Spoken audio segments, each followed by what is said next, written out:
অনেক দিন কমেন্টে পড়া হয় না, কমেন্টের উত্তর দেব।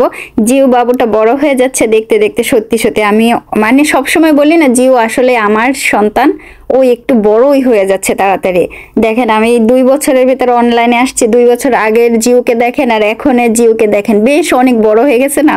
সেজন্যই অনেকে বলে যে আপনাকে দেখলে বোঝা যায় না তো ওর একটা ছেলে আছেন। আসলে জিও একটু বেশি তাড়াতাড়ি বড় হয়ে যাচ্ছে। থ্যাংক ইউ, চমৎকার সুন্দর ভিডিও, থ্যাংক ইউ। মার্শাল্লাহ, জিও খুব মিষ্টি কিউট একটা বাচ্চা, জিওর মনের আশা পূরণ করুক। এইটা কিন্তু সত্যি জিওর জন্য সবাই দোয়া করবেন, কারণ এই ইন্টারভিউ তো যদি ওর টিকে তাহলে ওর এত বছরের সাধনা পূর্ণ হবে। মে আল্লাহ ফুলফিল জিও ড্রিম। সত্যি অনেক ধন্যবাদ, ওর জন্য অনেক দোয়া করবেন। তোমার ভিডিওস খুব ভালো লাগে, আমি পারফেক্ট দিন চাই। আমি লাস্টের টুক বুঝিনি কিন্তু প্রথম টুক বুঝতে পারছি। থ্যাংক ইউ, খুব সুন্দর করে বুঝিয়ে বলেন। আপনার চ্যানেলের ফোকাস হলো নানা রকমের রান্না করা আর সেগুলো মজা করে খাচ্ছেন, তাই ভিউজদের কাছে পৌঁছাচ্ছে। দোয়া একদম। অনেক অনেক ধন্যবাদ। লাভ রিয়েক্ট যারা দিয়েছেন তাদেরকে অনেক অনেক ধন্যবাদ। বুনু বাড়ন্ত শরীর বেশি খেতে হয়, হ্যাঁ আমারও তাই কথা আপু, অনেক ধন্যবাদ। জিওর ফিউচারের জন্য অনেক প্রার্থনা থাকবে, প্রো গেমার হওয়া, খুব ভালো অনলাইনে নানা রকমের। এই কমেন্টটা যিনি করেছেন অনেক অনেক ধন্যবাদ। আমি এইটা নিয়ে জিওর কাছে কিন্তু আমি সবসময় চাইতাম জিও অন্য কিছু হোক, মানে ভালো কোনো একজন অফিসার হোক এইরকম। তা আমি কিন্তু কখনোই করি না যে তুমি এইটা হইতে হবে। তা আমি ওকে একটা কথা বলছিলাম, তুমি আর যাই করো তোমার যেন কলেজ লাইফটা শেষ হয়। কিন্তু সবচাইতে আশ্চর্যের ব্যাপার হচ্ছে ও যেদিকে ওর ক্যারিয়ারটা নিতে চাচ্ছে, এই ক্যারিয়ারটা যদি ওর এখানেই ও যদি চান্স পায় তাহলে কিন্তু ওর কলেজ পর্যন্ত খুব সম্ভবত আর যাবে না। এই নিয়ে আমার অনেক কথা আছে কিন্তু আমি আসলে বলি না যে এই দিক বা ওই দিক নিয়ে। এই কথা নিয়ে আরম্ভ করলে অনেক দূর ব্লগ হয়ে যাবে, অনেক বেশ কয়েক মিনিটের। দিদি কোরিয়ান চাজাংমিয়ান নুডলসের রেসিপিটা একটু শেয়ার করবেন ফ্রম কলকাতা। কোরিয়ার চাজাংমিয়ান বা চাপ্পাগেটি একটা নুডলস আছে যেটা একেবারে প্যাকেট করে কিনে নিয়ে আসা হয় বা নিয়ে আসা যায়, ওইটা আমি শেয়ার করে দেবো। অলরেডি ঘরে কেনা আছে, শুধুমাত্র আমার রান্না করে শেয়ার করলেই হয়ে যাবে। কেমন আছো আপু? আছি। হ্যালো কিউট আপু, কেমন আছে? এই তো আছি।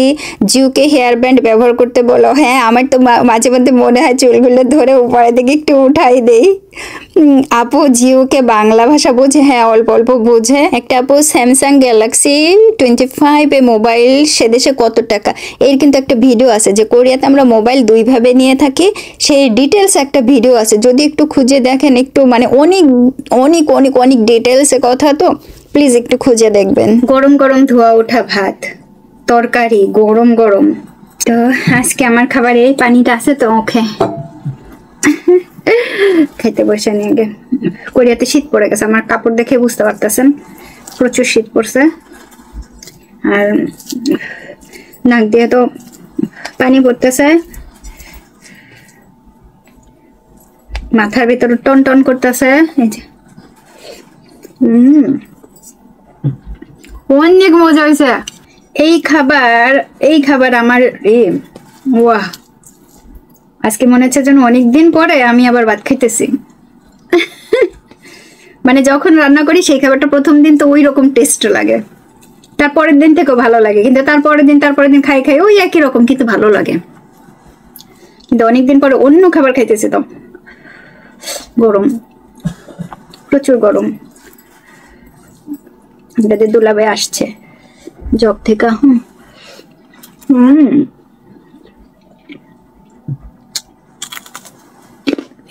অনেকে বলতে পারেন প্রতিদিন এক চুড়ি পরা থাকেন, এটা চুড়ি নাই,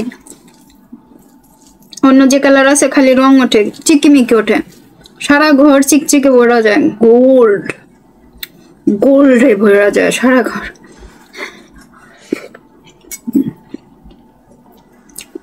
আমার কাঁচা কলা যে এত ভালো লাগে তরকারি, এটা নিচে গিয়ে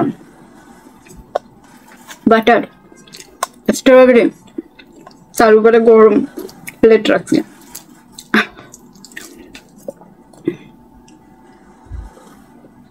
পানিতে কম পড়বে।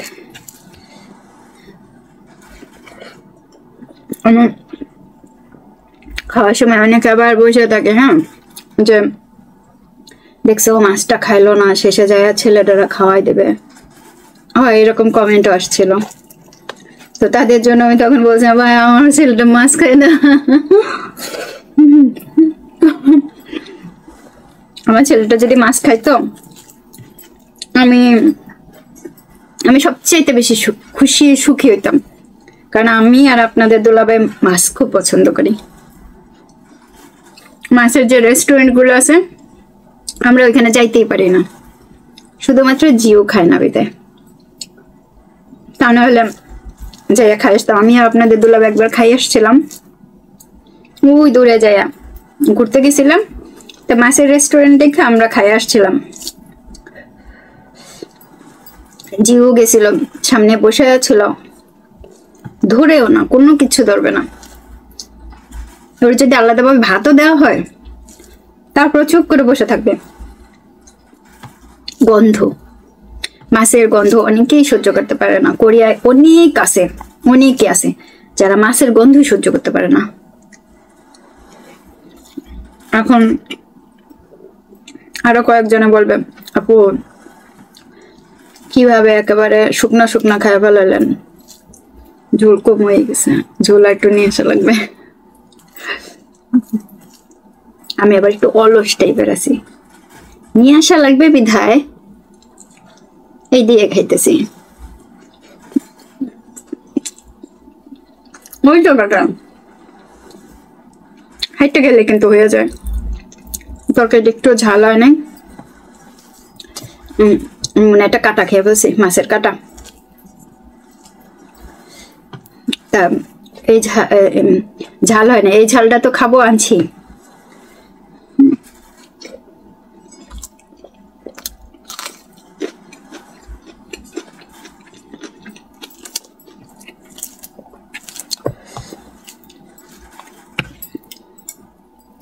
এইভাবে জিরা দিয়ে রান্না করবেন। লাস্টে তো সবাই অনেকে জিরা বাগার দেয়, আমি একেবারে প্রথমে দিয়ে দিই। আবার একটা বাটি নষ্ট করব, একটা কড়াই নষ্ট করব, তাও নষ্ট করব বাগার দেওয়ার জন্য, আমি একবারে দিয়ে দিই।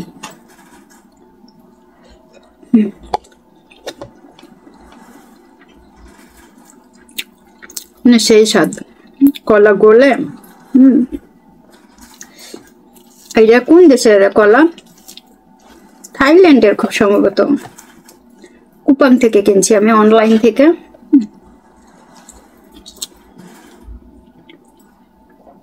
মানে সেই স্বাদ, আমি আগে রান্না হওয়ার সাথে সাথে আমি আগে খেয়ে নিই, সবসময় পেট ভরা থাকলেও খাই।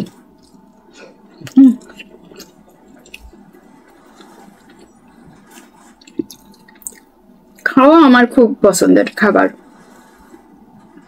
আমি খাবার দেখলে মানে কন্ট্রোল করতে পারি না। এটা জিও হয়েছে এরকম, আর আপনাদের দুলাভাই ওই রকম, আমরা মানে তিনজনই একই রকম।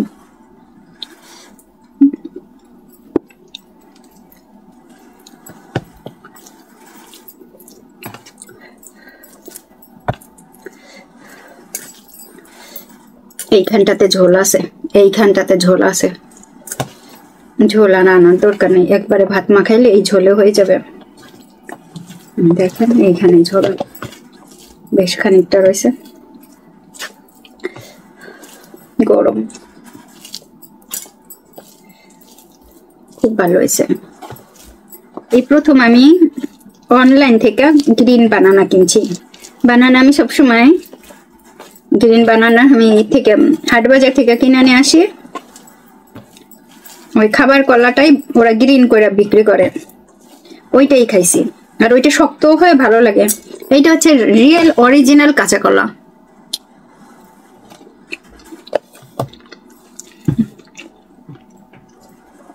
বুঝেন, থাইল্যান্ডের খাবারও আমাদের দেশের মতো, অথচ কোরিয়াতে হ্যাঁ নাই।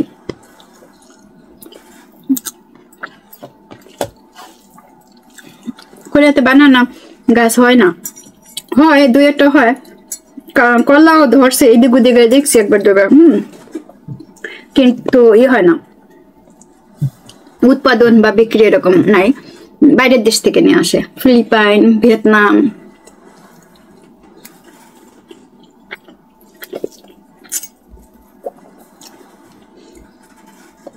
খুব ভালো হয়েছে।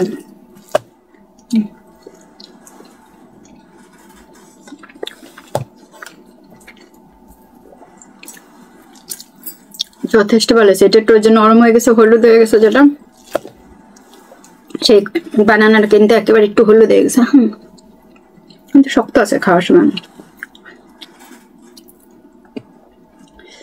এখন অনেকে বলবেন না ছুরি মাছ দিয়ে খাইনি কখনো, এখানে ভালো মাছ পাবেন কই? আমার কিন্তু পেট ভরে গেছে, অনেক খেয়ে ফেলছি ভাত,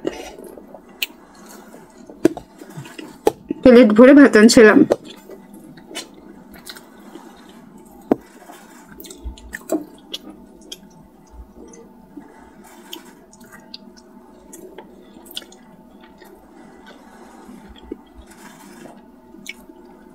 ছুরি মাছটা বেশ মজা লাগে। আমি ছুরি মাছের রসাও করি, এমনি রসা ধনিয়া পাতা দিয়ে।